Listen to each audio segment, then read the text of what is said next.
everyone. Welcome to the AWARE seminar. And so we're pleased to welcome today Mary Kate. Mary Kate is a recent graduate from the MS program in Dyson, and she studied nutrition and agricultural linkages in Peru. So today she'll be sharing with us her research and especially how she used qualitative tools to address gender in her work. Yeah. Okay. All right, welcome, Mary Kate. Thank you, Hillary. I want to be speaking near the microphone. Yeah. Okay. So thank you all so much for coming. Let's see if we can get this to launch. Yeah, there we go. So if we have experts in gender research in the room, I want to welcome you and thank you for coming. I am not one of you. I am not a gender expert. And so what this talk is about, it's about what to do if you find yourself in a place as a researcher, but not necessarily an expert in gender studies, what to do if you find yourself in a place where you need to incorporate gender into a project that you have. And so I'm going to, well, let me just dive in. So as part of my master's degree, I received funding from the Atkinson Center through the Cornell collaboration to do work with the nonprofit CARE based in Peru. And these are just some photos of my colleagues on that project.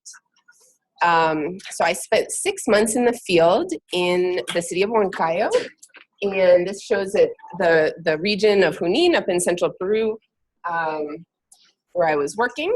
And the little pink area represents the watershed of the Rio Chulcas, which connects the glacier you see in the picture on the left, the Huaytapallana Glacier, to the city of Huancayo. So that river runs from the glacier up in the mountains down to the city. And in between, there's a lot of agricultural land.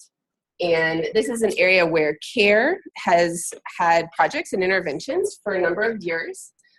This region is very important both because of the agricultural production, but it's also important because they're seeing a rapid retreat in that glacier, which is an essential water source both for agriculture and for the city of Huancayo.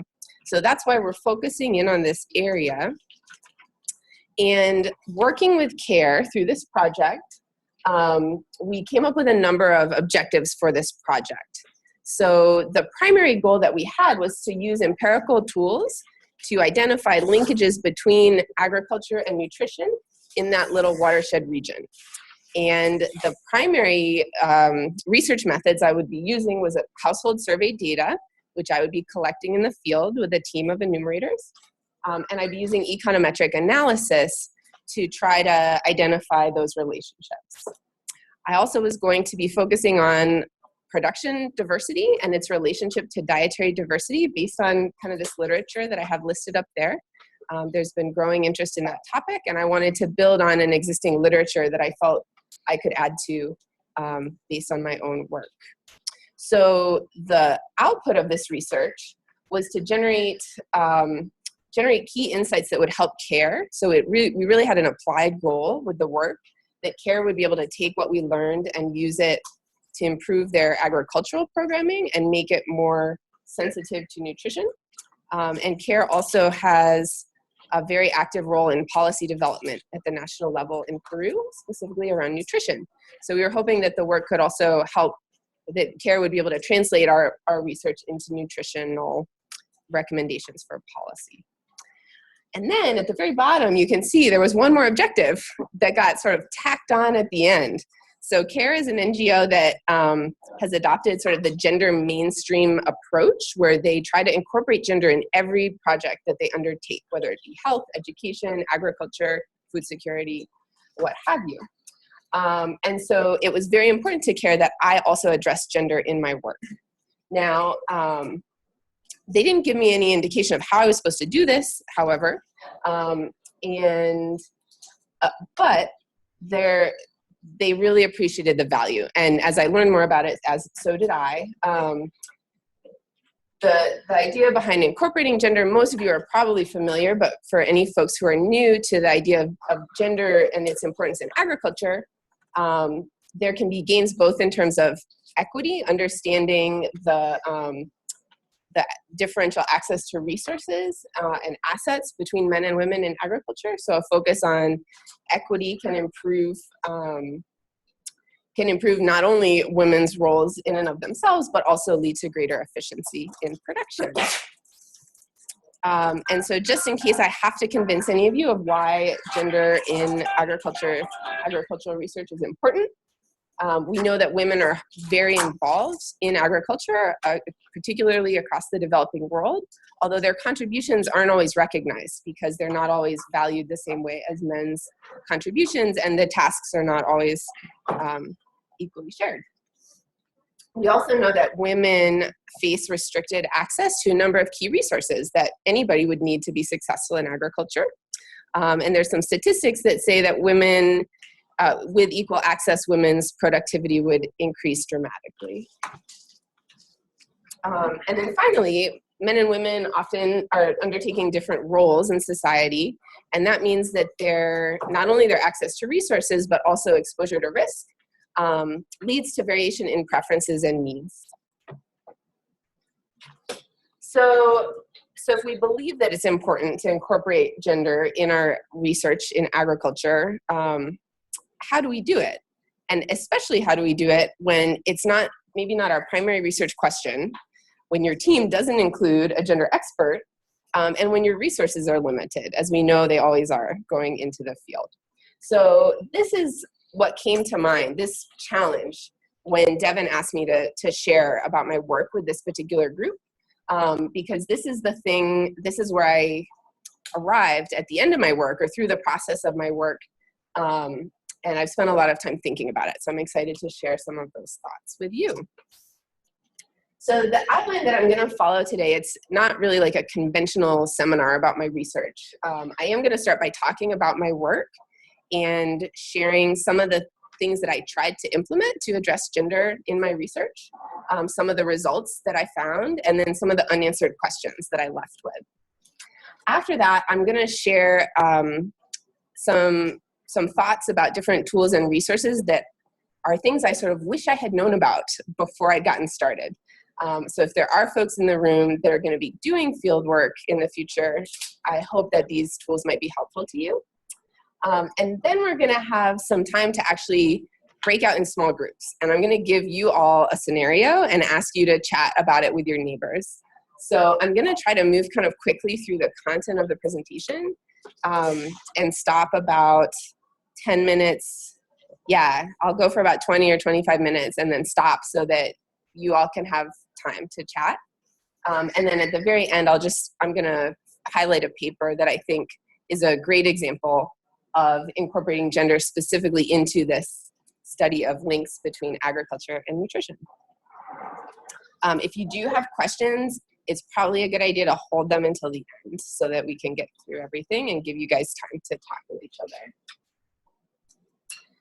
So first, I'm going to tell you about my story. This is the title of my thesis, of one chapter in my thesis, based on the work I've done in Peru. And this research, the basis for my research was based in some ongoing literature and theory about pathways linking agriculture and nutrition. There's a bunch more I'm going to show you later, but these first two pathways are the key pathways that were my focus in my work.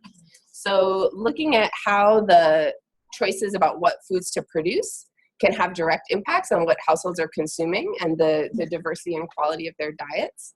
So that we call the direct production consumption pathway. And then there's also an agricultural income pathway. If households are more productive, they're generating higher income through market sales of their food items, they may be able to purchase a more nutritious, healthier, diverse diet in the marketplace. So my goals were to try to identify if either one of these pathways was operating in my study area. So this map shows the Xilcas River watershed and the 6 villages where I collected data. I implemented a household survey that had both a food production section and a food consumption part. That was with 286 farming households. Some of the ways we were thinking about gender as we were implementing the survey, I did a lot of outreach to the community leaders who were typically male. And so I also made an effort to do outreach specifically with women's groups in these villages. There was a vaso de leche program that provided milk and certain food items to mothers. And so I would make a point of getting out and speaking with them to explain what we were doing and invite their participation in the project.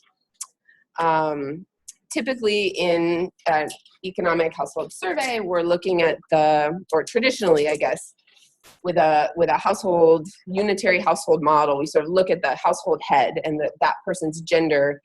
We use that as an indicator of preferences or resource limitations in the household.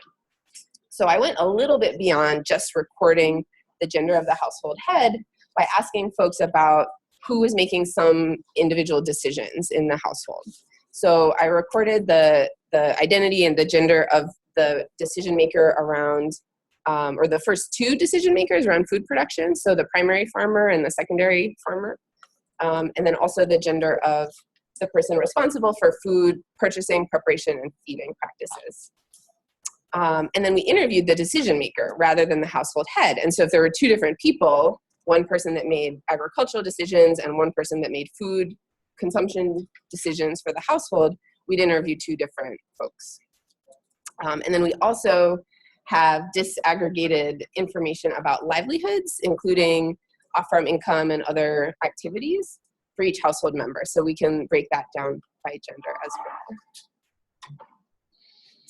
So some descriptive results here.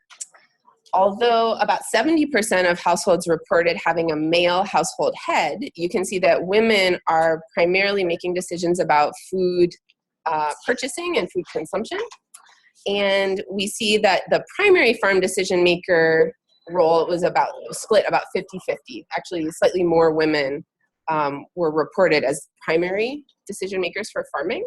However, that bottom row on the graph, it's a little bit misleading because we know that multiple people in some of these households were involved in decisions about agriculture. And so if you look at the pie chart, it shows 53%, about half of households reported that both men and women were involved in decision making. And so only 21% said only men are making decisions. So that means women were involved in almost 80% of the households in their decision making around agriculture. So we also looked at characteristics of farms with male versus female decision makers. And we found that farms with male decision makers were slightly more commercially oriented in terms of being more likely to sell products and selling or generating higher degree of income. However, across our whole study, farming made a very small contribution to household income overall. So although there was a slight difference in commercialization by gender, it didn't seem to have a really play a significant role across the study. And partly we can explain that because most of our households had off-farm sources of income that were driving their overall levels of income and consumption. We also compared the biophysical characteristics of farms led by men versus farms led by women. We found no difference at all in the slope, whether they were steep or flat, access to irrigation, the type of land tenure, whether it was owned, rented, or communal land. We found no difference in farm size by gender, and no difference in agroecological zone, which is a big defining characteristic of farming systems in the Andean mountains. The only difference we recorded was a difference in soil fertility. So for male farmers, 52% on average of their farmland they reported was poor quality or infertile soil. And that number rose by 12 percentage points for women. So I'll show a couple questions or thoughts about interpreting that later. This result is really interesting, but it doesn't give us a clear understanding of why or of what process led to this difference in a gendered outcome. So this is a conceptual model that I used in terms of developing hypotheses and testing them about the linkages between agriculture and nutrition in our system. And I'm going to run really quickly through the empirical results of my work. And yeah, if there are questions at the end, I'd be happy to come back and talk more about it. But I just want to give you guys kind of the overview and then share some of the main conclusions. So first, we looked at how farm characteristics and household characteristics, which are affected by or related to assets, resources, and preferences, how those characteristics affected the production diversity of the farms. So we see that farm size, fragmentation, and the age of our household head all were positively related with the production diversity on the farm. Gender was not significant in this case. We also looked at those same traits and their relationship with household diet. Specifically, we used 2 indicators of dietary diversity, a food consumption score, and which is a 7-day reference period, and a 24-hour recall period household dietary diversity score. So we see in this case that farm size, wealth, and education were all positively associated with dietary diversity, which is an indicator of food security and an indicator of nutritional quality of the diet. Gender also was not a significant variable here. So then I looked at these 2 pathways, the agricultural income pathway and the direct sort of production consumption pathway. And in this case, we saw very weak evidence that farm profit had any positive effects on household diet. So there was some evidence that there may be that pathway only for a small number of households that actually sell their products commercially. Most of our households, however, are consuming the vast majority of what they produce. And given that context, it's not surprising that we do see strong evidence of a direct production consumption pathway linking agriculture and dietary diversity in our sample.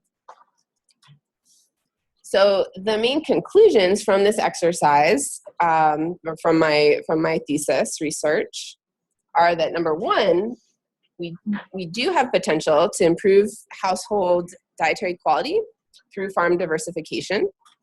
However, access to land is very limited, and we saw positive associations between farm size and both our production diversity and our dietary diversity.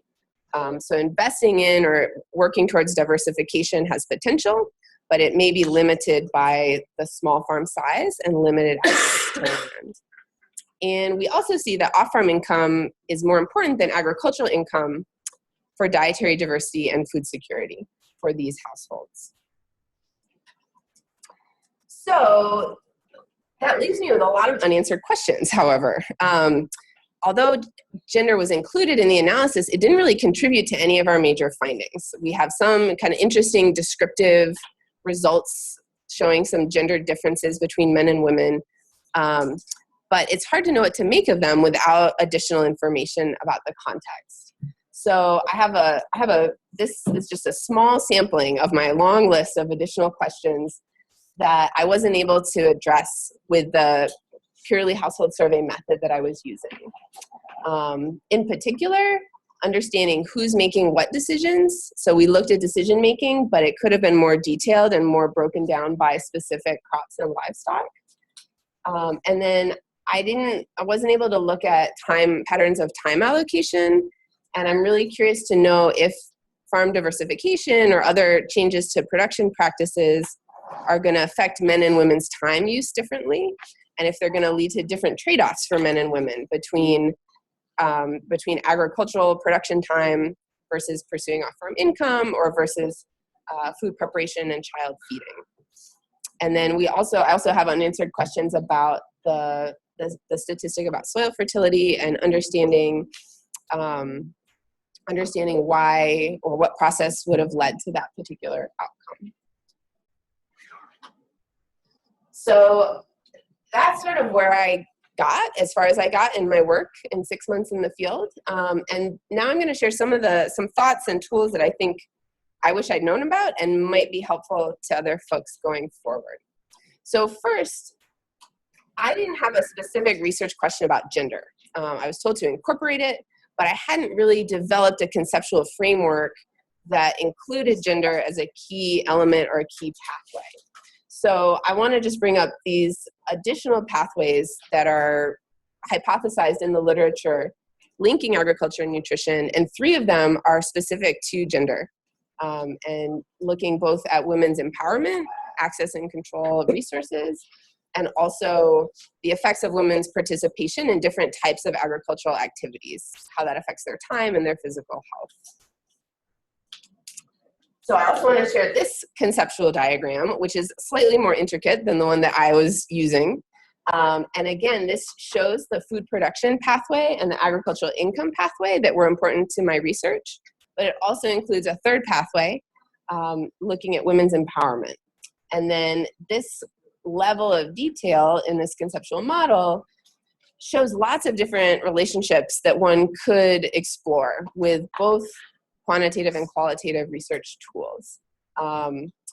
In the scope of a master's thesis or of a lot of different projects, it's really not possible to explore all the relationships in a system like this. So my, I was limited in terms of what relationships I could select. So that's a serious limitation. But developing that conceptual framework and trying to identify those relationships ahead of time and building them into your data collection is going to be helpful. So now I want to say a couple of things about qualitative versus quantitative data. Typically, based on your training, your disciplinary training, most folks are going to get a lot more experience in one of these areas than the other. As an economist, qualitative data collection was not part of my training. I did consider using this approach in my work. It's got a lot of benefits or a lot of positives in terms of addressing some of the context-specific nature of gender, and then also insight into processes rather than outcomes, right? So it's difficult for empirically evaluating hypotheses, but great for producing hypotheses that can be tested empirically. And also for just a richer understanding of underlying processes and of an ability to explain results that are difficult to interpret with just the numbers. And so on the other hand, with quantitative data, we know that we can get standardized indicators, which can be very powerful for comparing across time and place. We're looking more at outcomes rather than processes. We can test hypotheses empirically, and we can also pull on other sources of numerical data to support or verify what we're getting in our sample. So these are some specific tools that I think could be useful in this context for folks. Focus groups tend to be one of the most popular qualitative methods for exploring gender dynamics in agriculture. But there's also a handful of other tools and a lot of really interesting tools from participatory rural appraisal that are that can be used as qualitative methods in terms of getting deeper insight to these community dynamics and processes. As for quantitative data, we've talked about household surveys. I also want to throw out folks are starting to use experimental games from the behavioral economics discipline to attempt to quantify the bargaining power or gender disparity within individual households. So there's some really interesting work that's being done with experimental games, but those are a quantitative method that could be incorporated into a household survey. And then also anthropometric measurements can be used as a powerful quantitative outcome for any kind of nutritional research. We actually collected some anthropometric data in my own work, but our sample size was too small to really be able to use it with the kind of econometric analysis tools that we had. So now I want to highlight one specific quantitative tool that's been around, was, I guess, developed from 2011 to 2013, the Women's Empowerment in Agriculture Index. So this is a module that can be incorporated into a household survey. It's standardized. It's similar to multi-dimensional indicators of poverty. It relies on multiple dimensions of empowerment to create kind of a greater index that gives you a snapshot or a number that can be easily compared. It covers 5 specific domains, and they are all relevant to these questions about agriculture and empowerment specifically in that context. So looking at decision-making, access to resources, control over income, and then also community leadership, and then time allocation. So a lot of the questions that I had, these sort of unanswered lingering questions after my work, I think some of these domains or these indicators from the different domains could have been really helpful to me in getting a little bit more nuanced understanding. So the way that this index works, there's 2 respondents from each household that complete the survey. The survey is used to construct 2 sub-indices. So each individual, so a male and female individual, they each get a rating of empowerment in each of these 5 different domains. And then the analysis also includes a comparison of how empowered a man and a woman in the same household are relative to each other, or what's the gap between empowerment levels for the male and female members. And then the index overall is an average of these 2 sub-indices. And there's a lot of things that you can do with this. It emerged as a tool for program evaluation and tracking women's empowerment change over time. It can also be used to do more of a nuanced or descriptive analysis of the different factors that contribute to the disempowerment of men or women in a particular context. And by identifying those factors, it can help to target policies or programs to areas that are going to have the biggest impact on improving empowerment scores. And then it can also be used in empirical analysis and econometric analysis. So it's a tool that lends itself to the kind of quantitative work that economists do. And this is just this table is a snapshot of all the different domains that are included. So each of these domains is based on several questions in the survey. And you can see the 5 domains are made up of, some of them are made up of multiple sort of sub-indicators. So each of these indicators could be used on its own. You could explore relationships between the purchase, sale, or transfer of assets and some other outcome of interest. And it can also be used as this aggregate index to look at kind of general empowerment levels and how they're related to other outcomes at the farm and household level.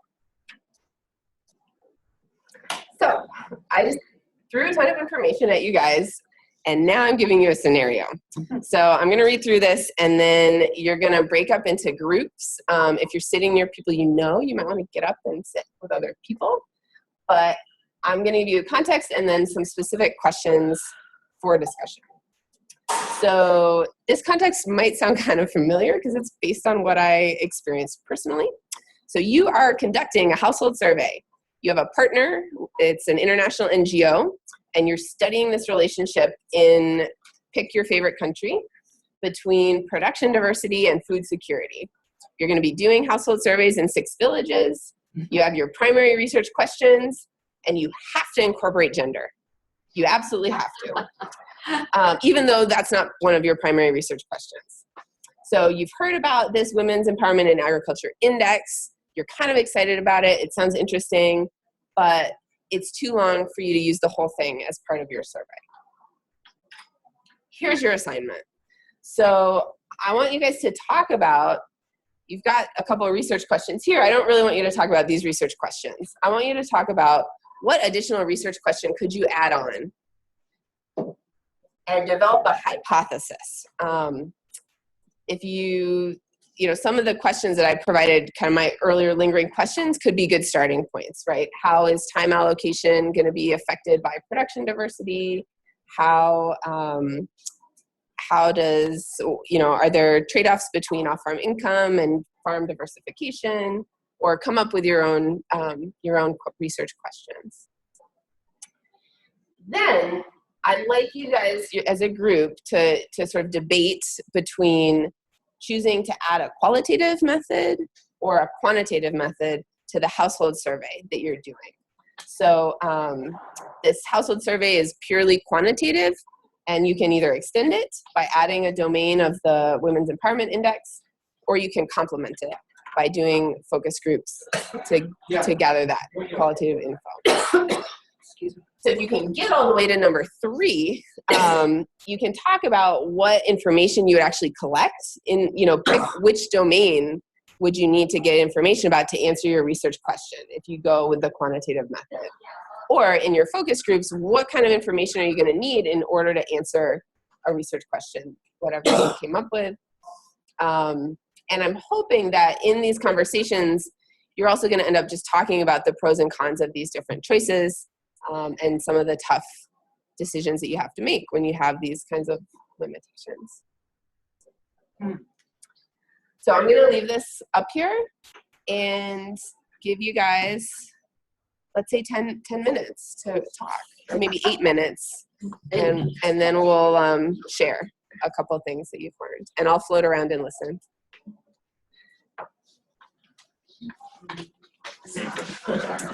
Yeah, this is not my domain. Left to stay. We need you. We can leave it to students. So we can actually, I'm going to rephrase it. I wanted to ask her.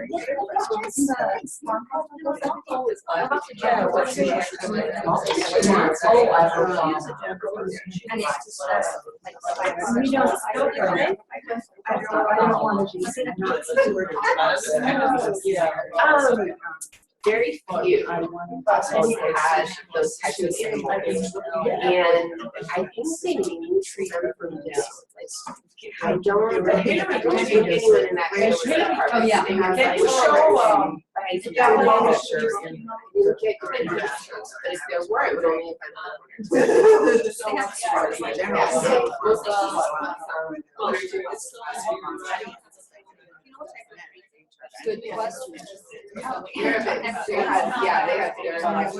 but I wanted to ask her, is there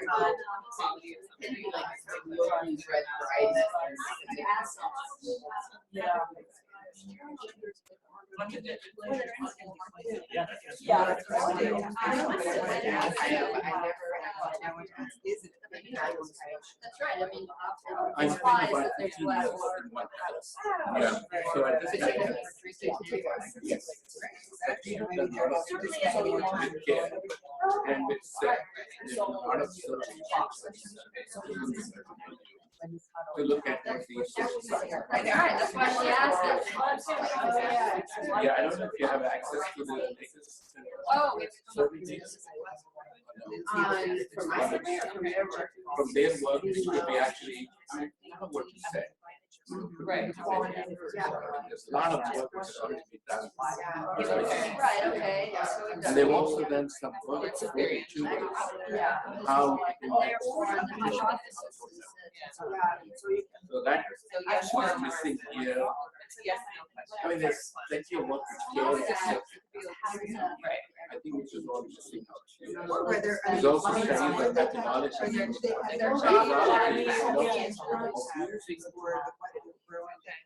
Young students who come for 6 months and do surveys is okay to get the experience. It really doesn't exist. I didn't want to tell you but I just want you to, but I just want you to point you to the right direction.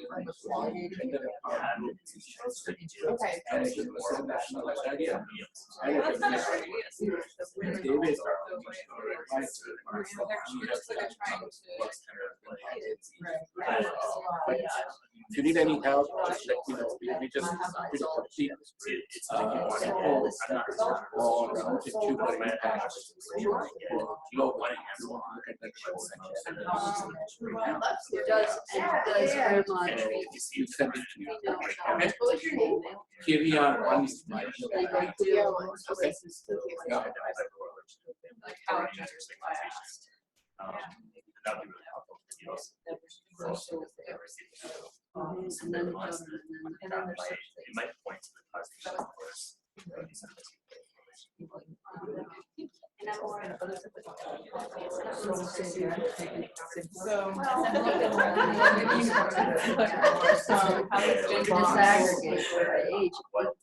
So if the we're looking at the results of wealth and farm size education that are the main drivers of improved nutrition. it wasn't gender.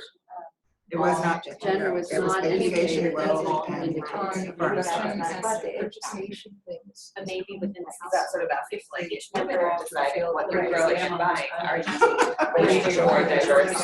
That's they give this So information. like that's kind of asking more aware of like. Is there differential yeah, how it is. They don't get any education. Like some of that people don't know anything. That's very large question. It's really poor nutritional strategy. So you always It's kind have of to like make things with women. Yeah. Yeah, that I don't Train know. That's that an kind of women and nutrition courses. Those are the Yeah, sort of. But kids teach us language. Yeah, right. And what they really wanted when we asked, What if it's production? It's an attractor. Well, how? No, I'm not. you know, listening. your husband over there Yeah. knows they're on the water bottle. Wow. It's taboo, we're not allowed to walk behind. What is the government policy? It's Like, taboo. what is that shaping? And there are no men to do You the have to live farming. on that They're land for offering 5 years. and then the police are the money. So they have to end up doing Yeah. all the hand Yeah. instead of using the water buffalo with a plow. But they could use. But they could use it and they would But the problem is they they never get trained. Well, it's good. So women don't know how to use it. or even have access. At least Not only well, Yeah. there's something. And then all that. But it's the same thing with nutrition.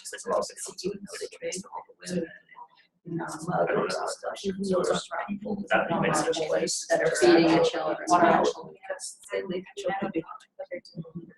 Mary Kate, on the, when you talk about education, was it education that Care was providing on how to feed families and the importance of diversity, or was it education level high school? It was you know, the general education education level. And our thought of how to interpret that is folks who have higher degree of education are likely to have better access to information about nutrition and be able to use it. There weren't any nutrition interventions happening in terms of what Care was doing here. So it's possible that some households are getting nutrition information from the health center from different groups, but that was just a general measure. So one of the things that disturbs me about this index is that it doesn't take into account health and margin. Okay. How the agricultural implementation, whether it's growing wheat or rice or whatever, or the combination, how it actually, the environment in which they're doing the work affects the cows. I mean, and that's really so critical. Yep. Rural rice people, so it's like, Yeah, if you've got most of the women in agriculture laboring in these flooded paddies, Mhm. then I mean, that's what I'm trying to there are a figure lot of out. health hazards there. Totally. And that particular. It's not, it'd be interesting to look in that context and see if health outcomes were strongly correlated to this index or not. Yeah, I mean, it would be nice if anybody did some research on looking at women's health status, productivity of farms, and. Okay, I'm gonna show my very last slide is kind of related to that. Oh, I'd love It's not to see totally that. related specifically, but close.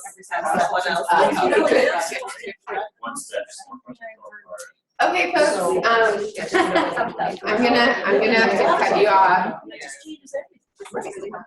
So thank you for being game to chat with your neighbors at a lecture. We don't get to do this very much, so I appreciate it. So we have 3 groups. I just want a show of hands. How many groups decided to use a qualitative focus group to get more data related to gender? We're using mixed methods. Mixed methods. That was not an option on the list, but I like it.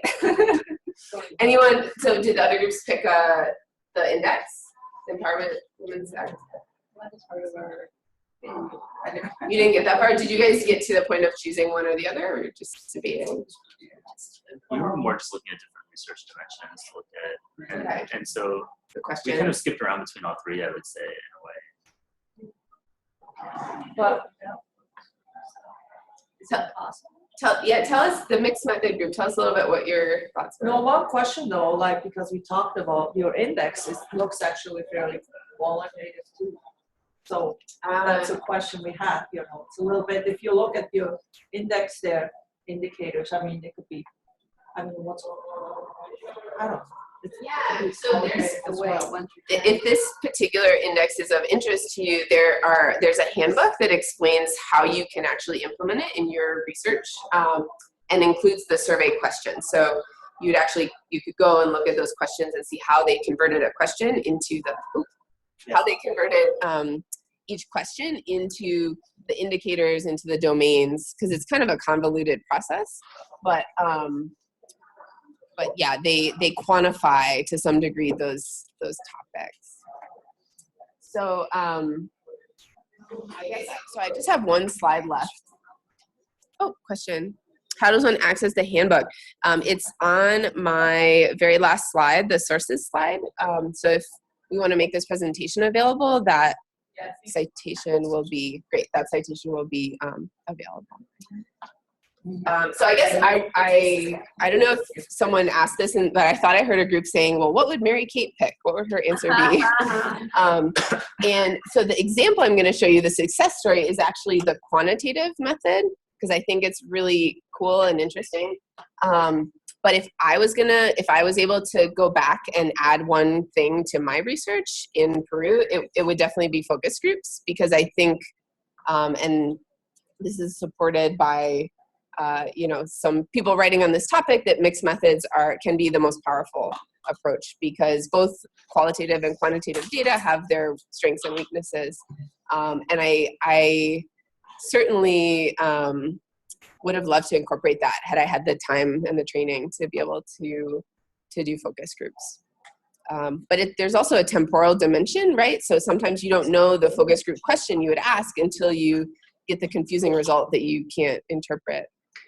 That's maybe the one, in my experience, and I've done a fair amount of these kinds of things, is basically what I came up with at the end is to have some kind of sequence that you may go out and have one round of qualitative questions. You come back and actually know where the trends are, what the problems are. Then you can go and design a quantitative survey. You go in and you interpret maybe half of it, and then you can go back in and qualitatively, discuss these questions.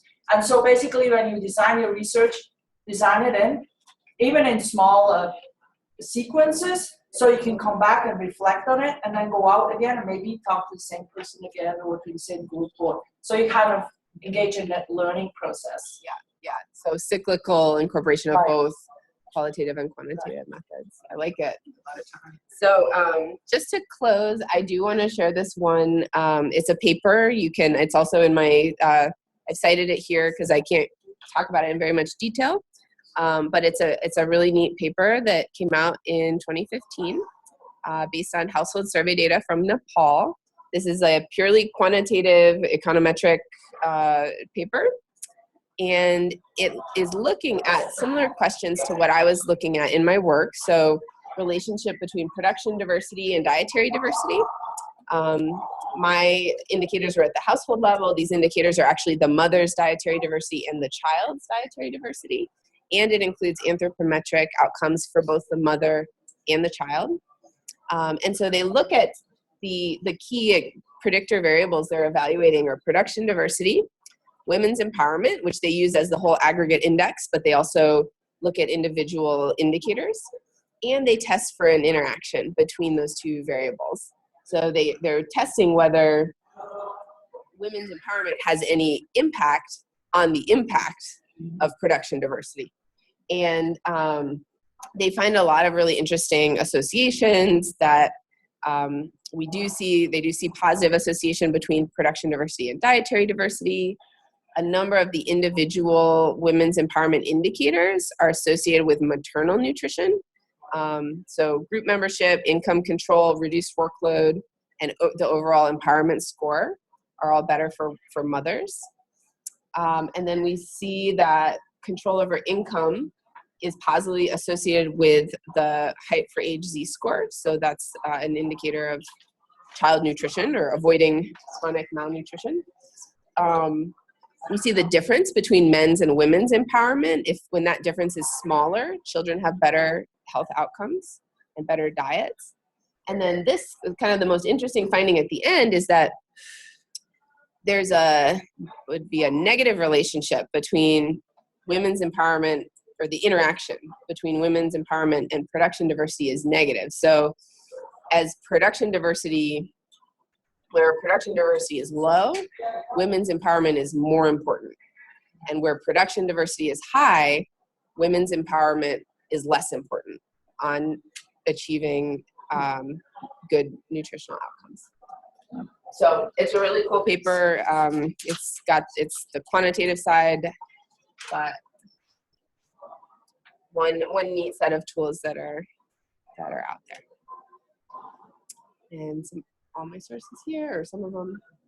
Which is the paper? The Malakit That's the one you just mentioned, right? is the paper. Yep.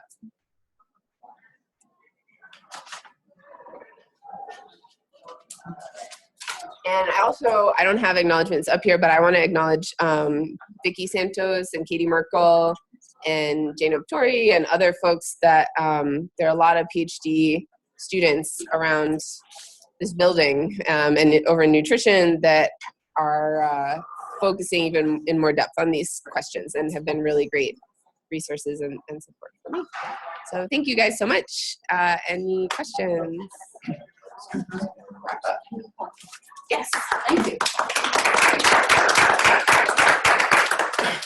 Looking through your matrix, but I'm not sure if it's missing or not. It's more like the knowledge function.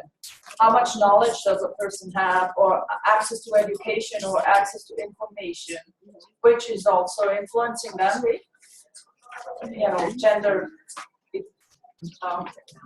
whatever, empowerment, etc. And I didn't really see that in your index. I mean, information, knowledge, education, nothing of that was part of it. So I was wondering. Do you mean the women's index? Yeah, in the women's index. I didn't see anything alluded to that. So I'm wondering if I don't see it, or I don't understand it, or why it wouldn't be there.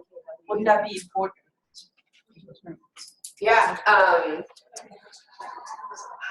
don't know a lot about the process that went into developing this specific index. It was funded by USAID through the Feed the Future program and initially designed as a tool for program evaluation. And those 5 domains were the 5 domains that they were prioritizing as indicators. And it may be that part of those priorities had to do with what their programs were trying to accomplish. But I think it's a really good point. I think that there are dimensions that are not represented in this index that could be useful and important to track, for sure. In the beginning, Sorry, you hold on, talked. Olivia. Let me hold on. Okay. Well, it makes Yeah, sense. that's okay. In the beginning, you were talking about how the retreat of the glacier is affecting the valley, or it was one of the things that CARE is concerned about. So what did you actually find? Is it having an impact on agriculture and the diversity of agriculture? Are they switching to different crops? and how is it affecting men versus women? That's a great question. So we, the other chapter of my thesis, this was one half, the other half Oh my gosh. was looking at farmer perceptions of climate change and adaptations. And we found that climate change universally was perceived to be happening and have impacts on crops. Every farmer agreed. There were no climate deniers among the farmers in our region. However, there was quite a bit of variation in terms of people's responses and their perception of a response or of a particular farming practice being a response. So there are a lot of climate adaptive practices that farmers use and have used in this area for many generations that researchers have picked up on now as being climate adaptations, but the folks that are practicing them don't necessarily identify them as being specific responses to climate change. So that's sort of what I wrote about. And yeah, so there are a bunch of different practices I looked at, and gender was actually a significant predictor of one of those practices, which was tree planting. So households where the decision maker was a woman were more likely to plant trees. Really? Yep. And you would need to do some focus groups to understand better why and that process. I think it has something to do with the fact that that was a response to an intervention. CARE did a lot of intervention around reforestation, and CARE actually did a really good job of including women in that kind of information sharing activity. So what we found is that women were more likely to plant trees, but households with young children were less likely. And so I think there may have been something about CARE's programming reaching women, but not reaching women with young children. Or they were too busy to come.